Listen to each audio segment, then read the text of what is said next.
मैं आज आपके साथ कुछ ऐसी बात शेयर करने आई हूँ जिसकी मैंने सोचा नहीं था कि मैं आपके साथ ऐसी बात शेयर करूँगी।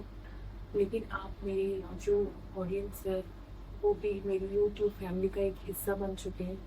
सो मैंने सोचा कि जब आपके साथ मैं अपनी सारी खुशियाँ और सारे मोमेंट्स शेयर करती हूँ तो क्यों ना ये बात भी आपके साथ शेयर करनी चाहिए मुझे।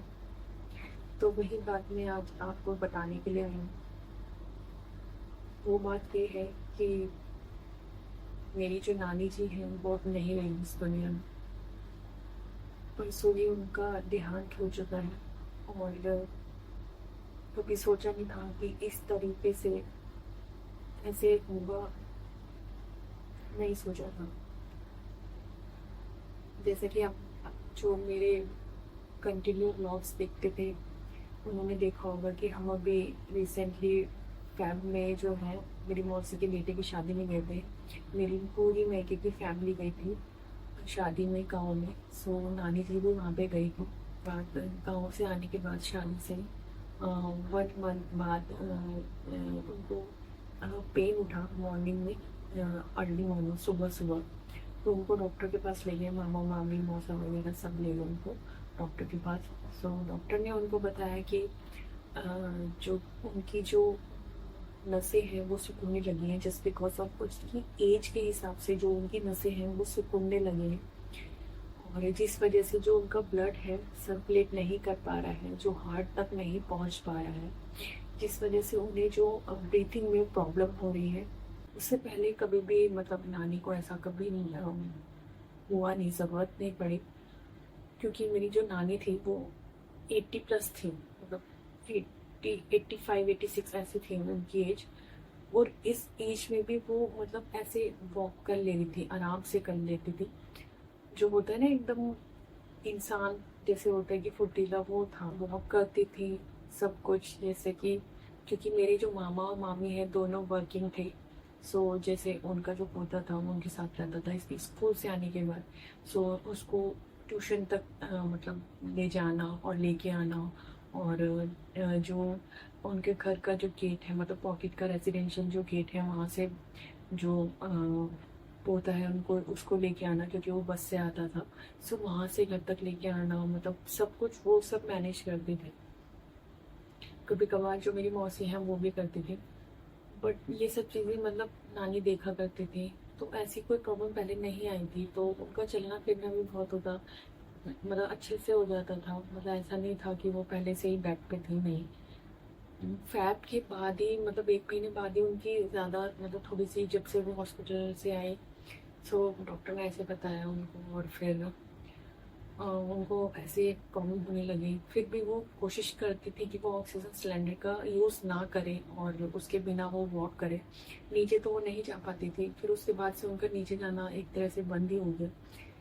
तो वो घर पे ही जो जितना भी वॉक वगैरह होती थी वो कर लेती थी।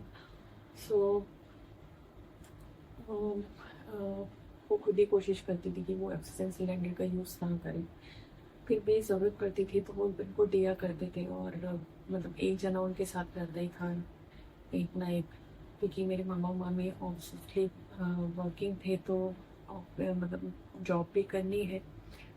सो मौसी, मेरी मौसी जो है आसपास ही रहती है नानी के घर के। सो उन्होंने मतलब टाइम टेबल अपना ऐसा बनाया हुआ था कि आप इस दिन आ जाना, एक इस दिन आ जाएगा, दूसरा इस दिन आ जाएगा। और टाइम टेबल बंधा हुआ था कि टाइम से इस डे पे नानी के साथ एक जना रहेगा। और जिससे कि घर में भी उनकी प्रॉब्लम ना हो और सब कुछ अच्छे से मैनेज हो जाए। और नानी को भी मतलब देख लिया करें वो टाइम से। और मामा को भी जब टाइम मिलता था तो मामा भी कभी कभार उनका जब मन नहीं करता था तो वो ऑफिस नहीं जाते थे, छुट्टी ले लेते थे। बट क्या करें, जॉब भी करनी होती है। और फिर उसके बाद से ऐसे ही चलता रहा। और फिर मतलब जब नानी एक्सपायर हुई उससे एक दिन, मतलब 1 वीक पहले नानी जी जो है रात को, मतलब क्योंकि रात का समय था, लाइट्स ऑफ थी, तो उनको वॉशरूम जाना था। तो उनको अंधेरे में आई थिंक देखा नहीं तो वो गिर गई, जिस वजह से उनकी जो साइड बोन होती है ना, वो फ्रैक्चर्ड हो गई थी। वो पता नहीं था कि फ्रैक्चर्ड हुई है, बट वो जब गिरी तो उनको डॉक्टर के पास ले जाया गया और पता चला तो डॉक्टर ने बोला कि इनकी जो साइड बोन है ना इनकी, वो फ्रैक्चर्ड हो गई है। सो जिस वजह से उनका मतलब जो थोड़ा बहुत जो वॉक होता था वो भी एकदम बंद हो गया, वो बेड पे आ गई थी। और मतलब अगर उनको वॉशरूम वगैरह जाना था तो एक जने की ज़रूरत पड़ती थी उनको उठा के ले जाने के लिए, जिसमें कि उनको बहुत ही ज़्यादा पेन होता था और वो बहुत ही ज़्यादा चिल्लाती थी। क्योंकि नहीं, जिस पे इंसान खड़ा होता है ना, जो बोन होती है उस साइड बोन में ही उनका फ्रैक्चर था, तो सोचो उनको कितना दर्द होता होगा। सो वही सब चीज़ें हैं। और जब मुझे ये पता चला तो मैंने सोचा, मतलब मुझे काफ़ी टाइम बाद पता चला, क्योंकि मेरा इतनी ज़्यादा, मैं घर के कामों में इतनी ज़्यादा बिजी हो जाती हूँ कि मुझे टाइम ही नहीं मिलता बात करने का। सो मुझे ये सब पता भी था। तो ऐसे ही मैंने एक बार इत्तेफाक से मैं अपनी बहन से कॉल करा तो उसे, सो उसने मुझे बताया कि नानी ना गिर गई थी और नानी का ना फ्रैक्चर हो गया है दोपहर में। सो मैंने जिस दिन सुना ना, तो मैंने उस दिन सोचा चलो सैटरडे ना संडे मेरे को थोड़ा बहुत, क्योंकि उस दिन इनकी छुट्टी होती है तो शाम को मेरे को टाइम ऐसा मिल जाता है कि मैं मार्केट चली जाऊँ या जो भी है। सो मैंने सोचा था कि मैं उस दिन नानी के पास मतलब वो आऊँगी, भले अकेले हो, ये हस्बैंड नहीं भी जाएंगे तो चलेगा, मैं अकेले ही हो आऊँगी, भले नानी से मिलूंगी बट मिल के आ जाऊँगी।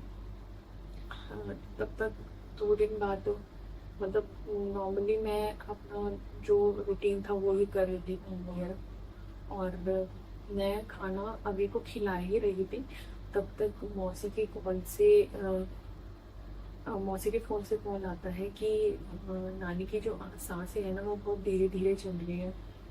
तो उस टाइम पे ना मैं मतलब ऐसा हो गया कि मुझे कुछ समझ नहीं आया कि मैं क्या करूँ। और तब मुझे ऐसा लगा यार, ये मतलब क्या क्या हो रहा है मेरे साथ। तो उस टाइम पे मैंने फटाफट से अभी को खाना खिलाया, और मैं जैसे ही उसको सुलाने जाती हूँ तब तक मेरी बहन का कॉल आता है।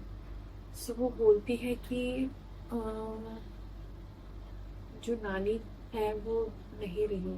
सो उस टाइम पे मेरा ना हाथ ऐसे कांपने लग गई थी और मुझे कुछ समझ नहीं आ रहा था। मेरे दिमाग में वो सब चीज़ें चल रही थी जो मम्मी की टाइम से थी, मतलब वही सब चीज़ें दोबारा मेरे दिमाग में चल रही थी और दोबारा आ रही थी। और मुझे कुछ समझ नहीं आता। मैंने फटाफट से अभी को सुलाया और जो मदर इन लॉ है उनको बोला कि आप उसके साथ बैठो, और मैं फटाफट से, मेरे को कुछ ध्यान नहीं मैं क्या क्या कैसे, मेरे जो यहाँ से ससुराल से मायके का डिस्टेंस है वो 15 मिनट्स का है, लेकिन मैंने यहाँ से फटाफट से रिक्शा किया क्योंकि मेरे पैर भी ऐसे कांप रहे थे, मुझसे चला भी नहीं जा रहा था। और मैं यहाँ से मैंने रिक्शा किया और वहाँ पे जब मैं गई तो वहाँ पे नानी जी को नीचे लिटाया हुआ था और सारी मौसियाँ वगैरह आई हुई थी और मामा मामी थे, और जिनको भी पता लगा वो सब वहाँ पे थे। पापा के वहाँ पे मौसी थी, सारे मौसा थे, सारी मौसियाँ थी, मामा मामा मामी, और सब थे। मतलब जिनको भी पता चला नानी के बारे में वो सब वहाँ पे आए हुए थे। और जैसे मैं गई तो वहाँ पे रो रहे थे। ये दूसरा दूसरी बार मैंने किसी को ऐसे देखा। फर्स्ट टाइम वो था जब मम्मी भी थी, और सेकंड टाइम ये था जब मैंने नानी को देखा ऐसे। और फिर सीरियसली बताऊँ तो बहुत बहुत मतलब एकदम से ना अंदर से टूट सा जाता है जब ऐसा कुछ होता है तो।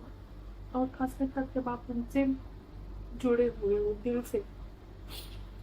अपनी मम्मी से भी दिल से जुड़ी हुई थी और अपनी नानी से भी। हम क्योंकि ना छोटे से ही, मैं और मेरी बहन ज्यादातर हम, उसके बाद मतलब जो मेरा भाई है वो तो इतना गया नहीं है नानी के तक, क्योंकि उसके बाद से जब अब सागर जो है मेरा भाई है, जब वो बड़ा हो गया तो उसके बाद नानी यहीं पर शिफ्ट हो गई थी। अदरवाइज पहले वो साउथ तक रहते थे।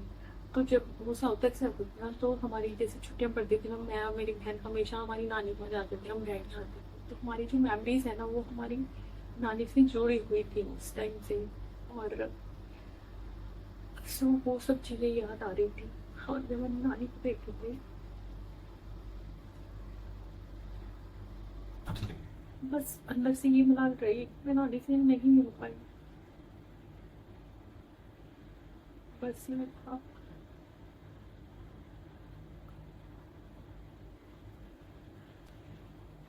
बस फिर जिस दिन नानी की डेथ हुई उसी दिन फिर जितने भी मेरे से जुड़े हुए थे लोग, जिनको भी पता चला नानी जी के बारे में, उन सबका कॉल आया। सबने पूछ रहे थे मेरे से नानी जी के बारे में, क्योंकि वो नानी जी थी इतनी अच्छी कि कोई भी उनको नज़रअंदाज नहीं कर सकता था। जिनको भी पता चला सबने पूछा नानी जी के बारे में। कभी उन्होंने कभी किसी का बुरा नहीं कहा, कभी किसी के बारे में कभी बुरा नहीं कहा उन्होंने, कभी किसी के बारे में सोचा। सो वही है ना, एक इंसान जो है ना कुछ नहीं लेके जाता, ना पैसा लेके जाता है, कुछ नहीं लेके जाता, तो लेके जाता है सिर्फ अपने जो कर्म होते हैं ना अच्छे, वो लेके जाते हैं। सब वही था। बट नानी जी की अच्छी बात थी, नानी जी ने किसी को परेशान नहीं किया। मतलब जैसे कुछ लोग होते हैं ना कि मतलब तड़पते रहते हैं बेड पे और बोलते हैं कि नहीं हमें मौत चाहिए, ऐसे नहीं हुआ नानी के साथ। नानी जी एकदम से ऐसे गई। और जो मेरी मौसियाँ हैं, मेरे मामा जी, मामी, सब ने उनकी बहुत सेवा करी।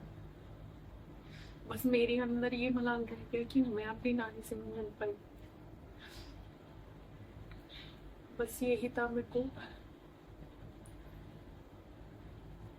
एक होता है ना, लोग वहाँ पे जो हम गए थे तो लोग बोल रहे थे कि क्या कर सकते हैं, जो जाने वाला एज हो गई थी। बट एक होता है ना कि जिसने खोया होता है ना वो जानता है, जिसने वो प्यार, वो इंसान खोया होता है वो जानता है कि उसके अंदर क्या चल रहा है उस टाइम पे। सो वो सब चीज़ें दिमाग में चल रही थी। और जिस दिन नानी एक्सपायर हुई उसी दिन मतलब शाम तक, क्योंकि वेट नहीं कर सकते थे, अंधेरे में नहीं करते जो अंतिम संस्कार होता है। सो उसी दिन नानी का जो अंतिम संस्कार है वो कर दिया गया। फिर उनके 2 दिन बाद जो नानी जी को जो अस्थियाँ थी वो जो हरिद्वार है वो ले गई, वो वहाँ ले गए, वहाँ पे विसर्जन के लिए अस्थियाँ जो है वो करने के लिए ले गए, वहाँ पे बहाने के लिए ले गए। तो अब 13 दिन बाद उनकी 13वीं होगी। प्लीज़ आप भगवान से प्रार्थना करना कि मेरी नानी जी को जो है, जो भी नानी जी की जो आत्मा है उनको शांति मिले और वो जहाँ भी रहे एकदम खुश रहे।